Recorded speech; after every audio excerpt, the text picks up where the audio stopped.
Hello, hello, hello. It's Mr. Gray. Welcome back. And today I'm going to propose to you a very interesting question. And I don't know how this is going to be received. My question is pretty much, are mids the new highs? And I know you're like, where is this even coming from? Nobody's really even loving mids like that. Or for up to this date, nobody has truly been in love with Jordan 1 mids. And that's what I'm specifically talking about, Jordan 1 mids. And so why do I bring this up now? Let's first start with one, the Fearless pack, which is comprised of mainly, percentage-wise, comprised of mainly mids. I mean, you have the Blue the Great, the Melody Ehsani, Face Tasm, the Masson Chateau Rouge. I don't know if that's the correct way. I try to say it as fancy as possible. The Edison Chen, the Come Fly With Me. Those are pretty much all the mids that are within the Fearless pack. That's a lot of mids. And not just the fact that they're mids, but they're also all specialized. They're all customized, by Nike, specialized mids. Not by Nike, but by their collaborations with Nike.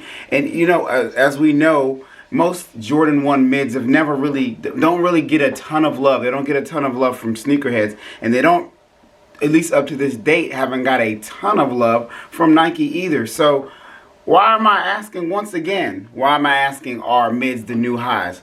Let's go into this a little bit further. So just to add on top of that, so we do know there's either slated or there's a new, I guess, incoming Nike CEO who's kind of turning things around. We do know one of the things they just recently, Nike just decided is that after 2 years, they no longer want to sell their goods on Amazon. I'm sure they have great reason not to. I believe it was because maybe their stuff somewhat gets muddled in with people who are not selling. I guess they end up fighting with people who are selling their goods on the side, or maybe not the actual real good, but appears to be a Nike. That may be incorrect. Please don't quote me on that. Anyway, back to the mid one conversation. So we do know this new guy at Nike. Maybe anytime new CEOs or new whatever managers come into a new company or a job, they always want to shake things up. And I don't know if this is related to this change in the head of the company, but if you just hear me out for just a little bit.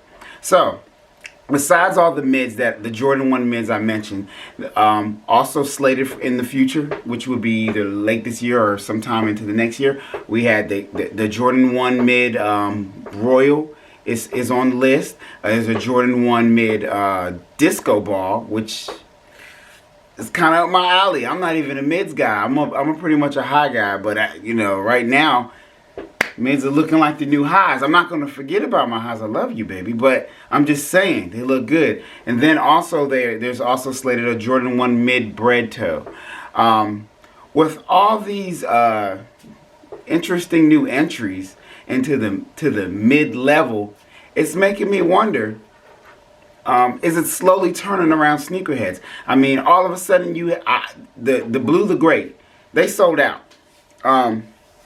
I don't see mids sell out very often, but people wanted these. Even people who, you got people, of course, resellers who always buy them, but there was a lot of people who saying, you know what, because I'm in a lot of groups there was a lot of people saying, you know what, these aren't a great resale, but I just like them because of, all the different fabrics and color tones within it. And then you have the Melody Ehsani that's coming out tomorrow that has the Rolex-like watch on it in the different colors and such, which really looks great. It's a woman's shoe, but of course, as we know, when it comes to Nike shoes, most of these women's shoes, especially if they're Jordan 1s, go straight to the guys. Go Team Guys. But anyway, the last piece of this puzzle that I'm gonna add to this, that's gonna make maybe get you guys to see that Nike's attempting to make mids the new high, or for you guys who seem to be clamoring for these mids, Blue the Great, Melody Ehsani, because I'm hearing it. I'm watching the internet. I'm reading through forums and everything, and people are really wanting these, and it's interesting. But the one the one puzzle piece that to me that puts this all together is mentioned first. I guess I first saw on the social websites today was that the Jordan 1 mid Dior. Yes, Dior, and needless to say, you put in a high brand such as Dior, and then you mix it in with Jordan. That's definitely gonna draw in some people, making them think, hey, I might have to get this shoe. So there's been mock-ups of the shoe, and then there's been supposed pictures of the shoe, and we're not all really sure if it's if the mock-ups are real yet. Some are claiming they are, some are not, and they're just kind of their rendition of what they think we'll get from Dior and Nike. But either way, this shoe is going to probably be the mother of all mids, and the reason I say that is because from what I've seen, there's going to be, oh man, got my numbers mixed up. I think it's going to be 1,000 of them at $2,000 a pop. That's a big jump, Nike. I mean, we went from not really caring about most mids to you building us up to pay $2K. No, I'm not gonna lie. I'm definitely looking forward to seeing it, and I'm pretty sure you guys are too. But a $2,000 Jordan 1 mid, that's a really big push. Either way, I'll be excited to see it. Once again, the question's gonna still exist as you guys clamor for these shoes, because I'm watching you guys. I'm reading through these forums, whether it's on Instagram or groups on Facebook, and forum, different types of forums. You guys are like really interested in these mids coming out, and I'm not gonna lie, I am a little bit too. I'm not putting them over the Jordan 1 highs I'm going for, but either way, they're looking kind of nice. They're looking kind of nice. So I guess my question to you, maybe I'll put a poll at the end of this video, is: are mids the new highs? Are we getting a new refound love or interest in the mids, something that we haven't really seen in the last few years? Because I feel like Nike is now generating some good buzz in this area. But one last point I'll make on this, and it's indirectly related. I like how they're doing the collaborations. They're giving smaller collaborators a chance. Let's look at it like this.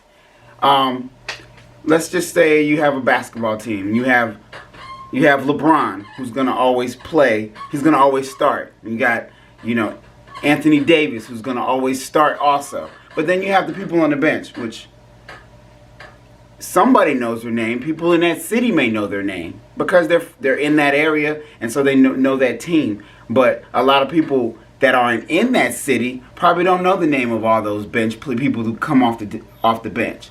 Rondo. But anyway, outside of that, most of us don't really know all the bench players on a professional NBA team. So let's compare that to the Jordan 1 high. You got the big dog collaborators such as Virgil Abloh, Travis Scott, and just even outside of, if we just jump out of Adidas for a second and we say Kanye West, we have those collaborators. But now what it looks like they did is they said, you know what, we can revitalize these mids by pulling people who may be on the bench, as in they're known in their local area, but might not necessarily be known in another state or 3 counties away, but they are blowing up in the area they're from. And I think that's actually a pretty cool way to revitalize the mids, or I hate to say vitalize them, period. Bring them to life, bring them from the dead. I mean, yes, I know people have been loving mids. I haven't been one of them. But that number is small, but I see that number growing bigger, especially now that they're using bench players, which I mean bench collaborators that are known for where they're from and in their areas, to bring them out and give them some love, where they can be known in more areas. I say big ups to you, Nike. That's really good. But either way, that's just another wrinkle in to me, in the big plan of Nike, or how they're going to potentially vitalize maybe shoes that hadn't necessarily sold as well, that they're not willing to just drop off the radar, but they can actually pump some life into them. And I think this is a good idea by Nike. Either way, I'm not going to ramble any longer. Either way, the question of the day is: are mids the new highs? Let me know in the comments. And thanks for tuning in. Mr. Gray out.